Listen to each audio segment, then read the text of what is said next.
This episode of Simple Civics Greenville County was made possible by support from Beth and Mike Andrews, supporting civic engagement from all of our community's residents, and Upstate Warrior Solution, a community-based nonprofit organization serving warriors and their families in the upstate of South Carolina, and Live Well Greenville, bridging access to healthy eating and active living since 2011.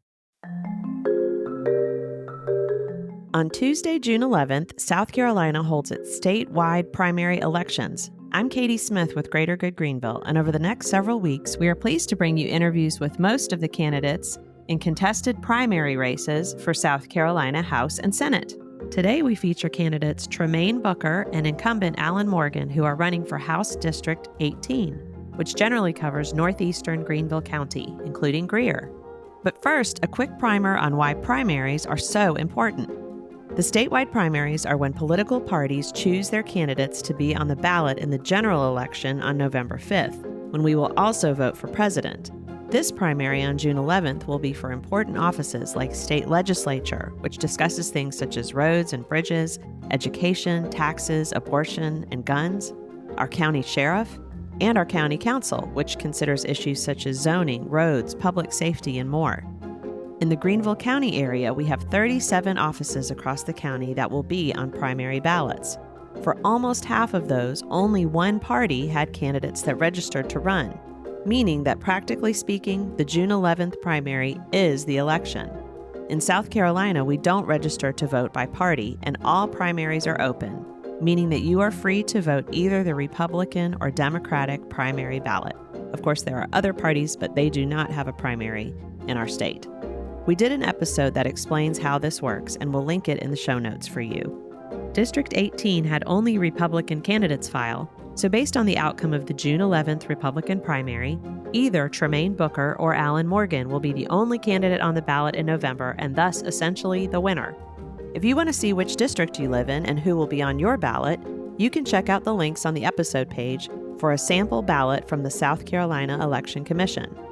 Here's how the interviews worked. All candidates received the same question at the time of their invitation to join us, and they were given 10 minutes for their interview.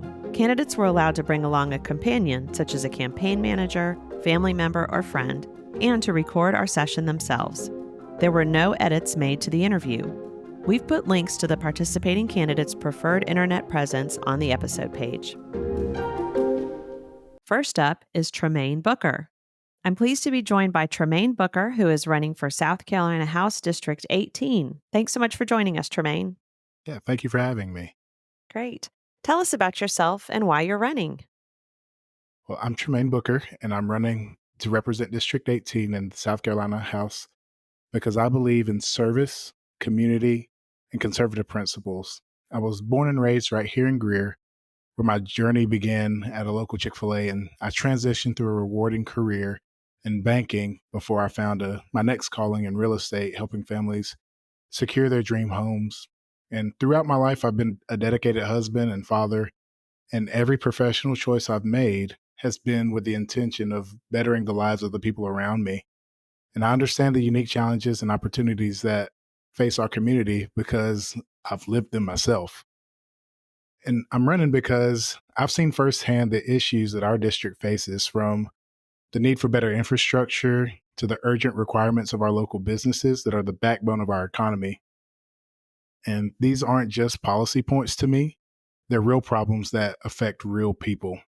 Earlier this year, I actually announced my intention to run for the Greenville County Council, and I was motivated by a vision to provide strong conservative leadership at the local level. But however, as I walked through the neighborhoods and talked to the residents, I realized the challenges we face require solutions on a higher, more impactful level.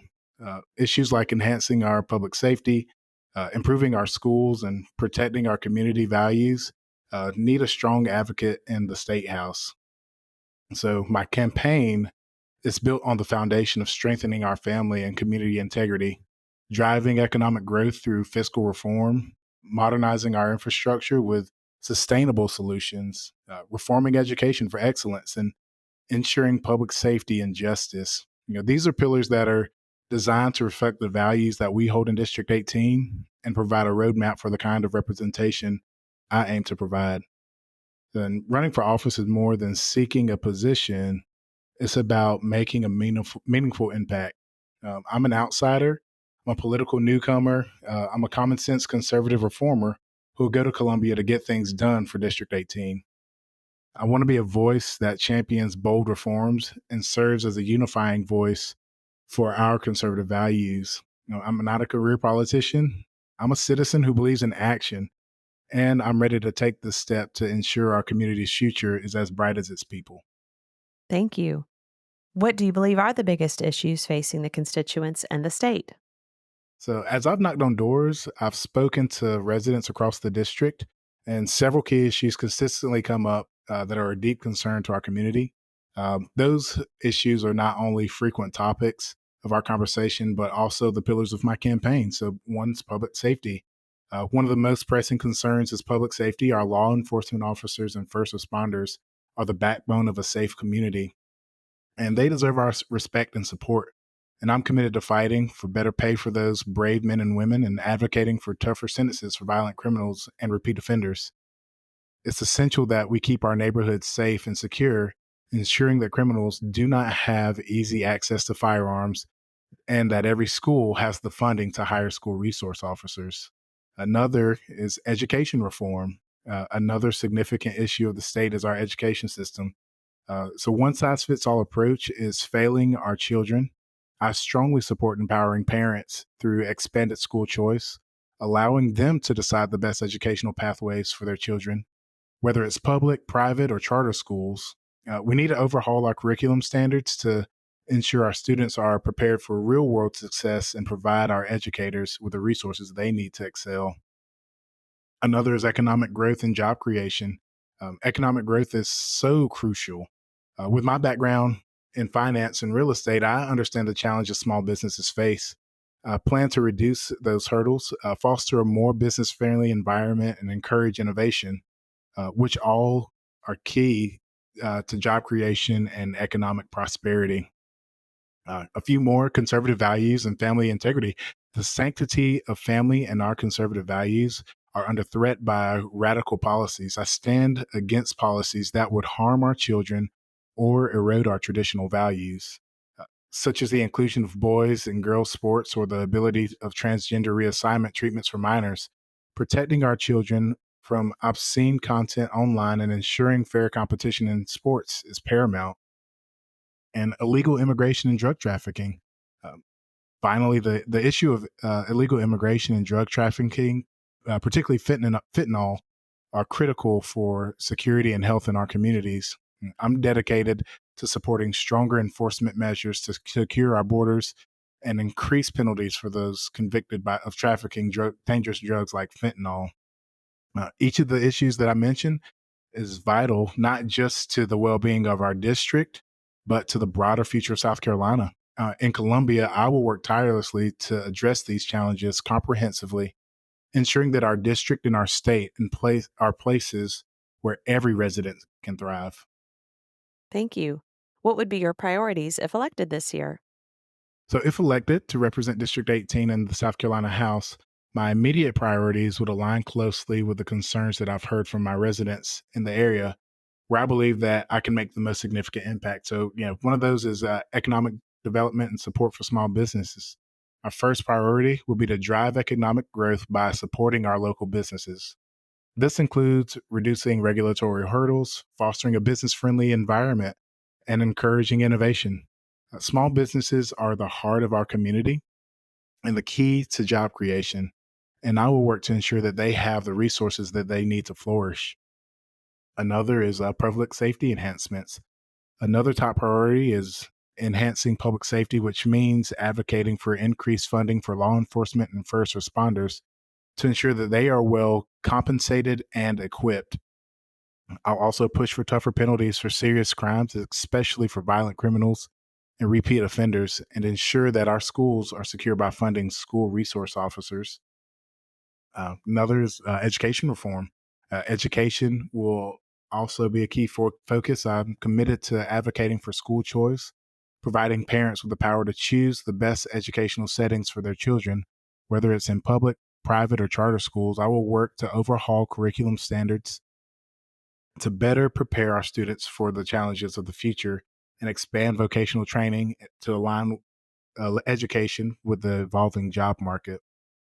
Uh, One thing that people bring up all the time is infrastructure. So, infrastructure improvement, modernizing our infrastructure is critical for supporting our community's growth and enhancing the quality of life for all residents.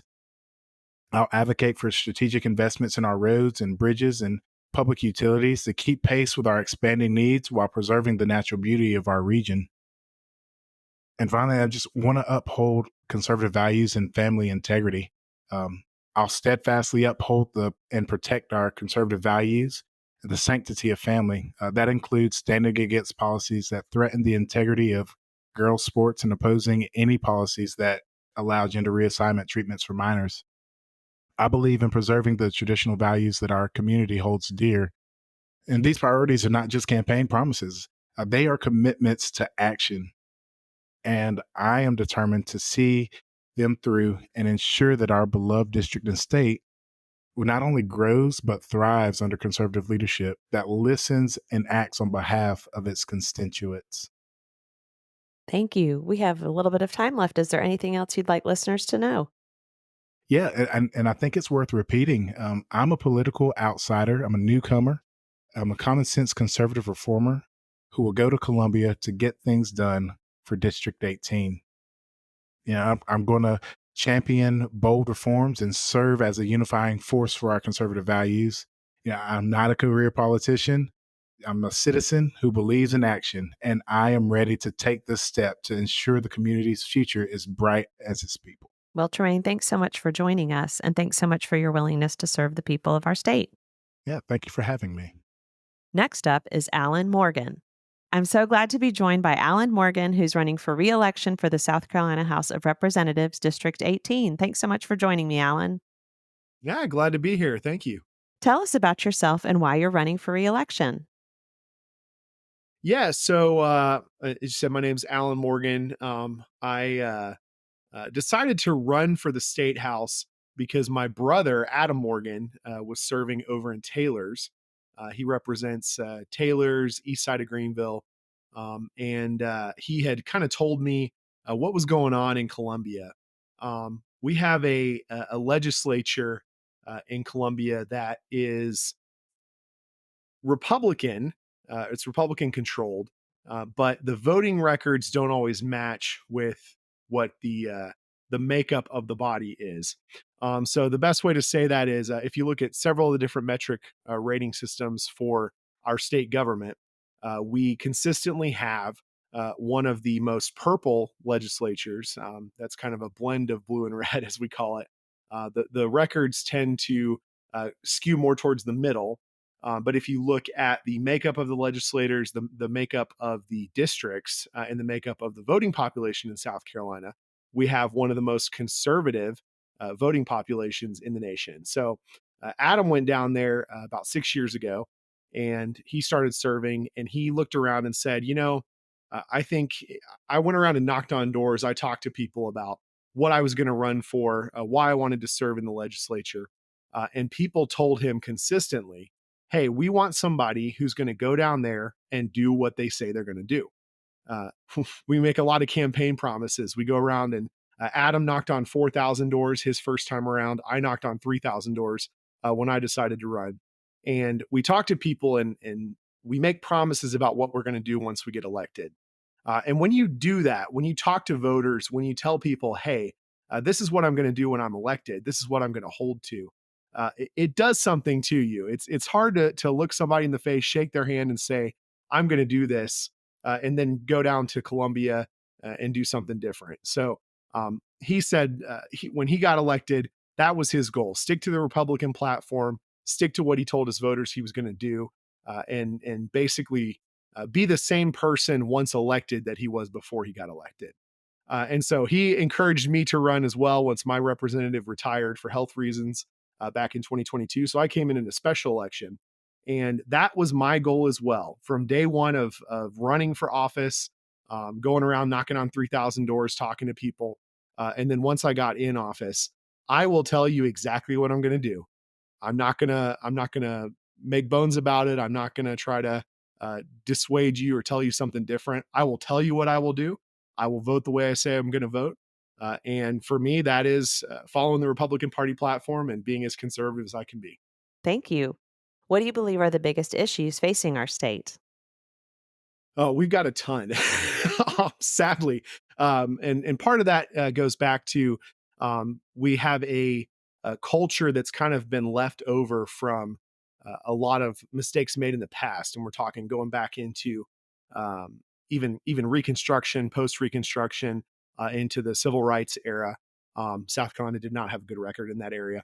Lots of that we've left we are left today with the lingering effects of what has come from a lot of those bad policy decisions.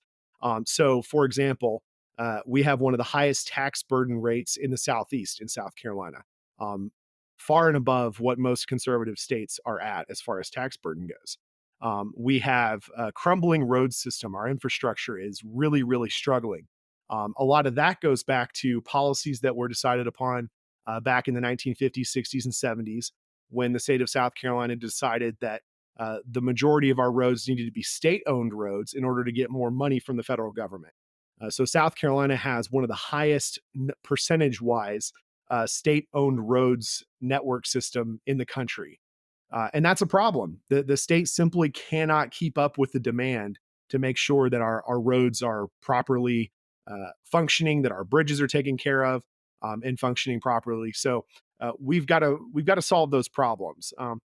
Education. South Carolina is consistently ranked in the bottom of education. We've come up a little bit, and kudos to some of the people in leadership at the state.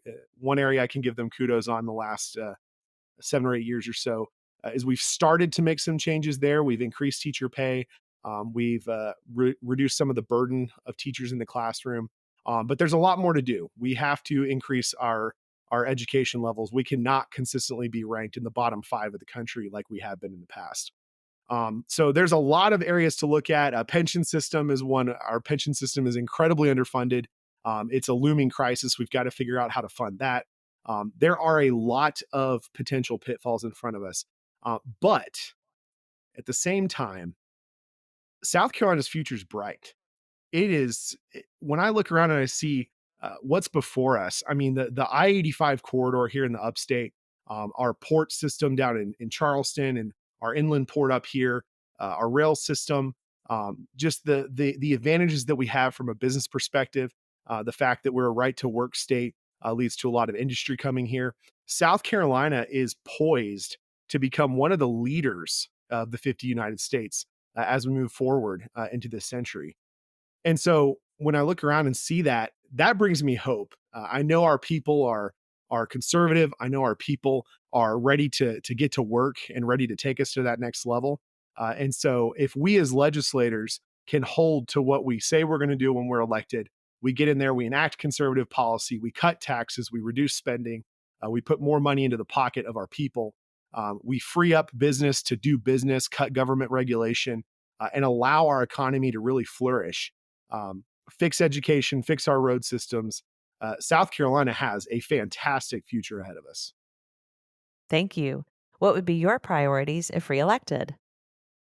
Number one priority is attempting to fix DOT, and that is a massive undertaking. It's one that a lot of people have run on in the past and attempted to tackle, and it's going to be a very, very difficult thing to do. But the way we start that is first and foremost, we have to have someone that is accountable for running DOT. The way it works right now, we have a board that gets together. They're picked by different some by the legislature, some by the governor, some by different areas. And there's not one person that's really accountable for how DOT is being structured. I would like to make it a a governor appointed position. I think that's the best way to handle it. If you look at the states that have a DOT commissioner that's appointed by the governor, they have some of the best run road systems in the nation. I filed a bill along those lines. It didn't get a hearing, sadly, but hopefully next cycle if I'm reelected. And we've had some other proposals from other members. One is to make the lieutenant governor the commissioner of DOT. I think that's a great proposal as well. So number one, making sure that we have accountability at DOT.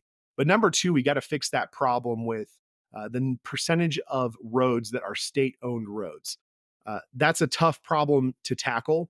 I think the easiest way to do it is probably to come up with some sort of system for sending some of those roads back to counties, back to local municipalities, along with some sort of state funding, maybe a rider in the budget for 5 years or so to continue funding them until the transfer is complete. You can't just drop the roads in the counties and cities when they've never had to pay for them before. That's not going to solve the problem.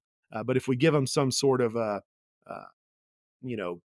transition period where we're still funding those to allow them to take on that burden, local control is what's going to fix a lot of those problems with the roads. So that's a huge area that needs fixing. Obviously, the pension system, incredibly underfunded. That's an area we've had some proposals from the I think it was $1.8 billion that we found money in South Carolina. If you hadn't heard about that, go look up some news articles. It's pretty interesting. But we found, I think it was $1.8 billion that nobody really knows where it goes. So one of the proposals is to take that and put it towards the pension system. I think that's a great idea. If we're not going to do that, I want to send it back to the taxpayers. Either one of those I think is a good strategy. But we have a lot of these issues that need solving. And so I'm going to roll my sleeves up and do my best to fix some of these problems here in South Carolina. Well, thank you so much for joining us, and thank you so much for your willingness to continue to serve. Absolutely. Thank you. Simple Civics Greenville County is a project of Greater Good Greenville. Greater Good Greenville was catalyzed by the merger of the Nonprofit Alliance and the Greenville Partnership for Philanthropy. You can learn more on our website at greatergoodgreenville.org.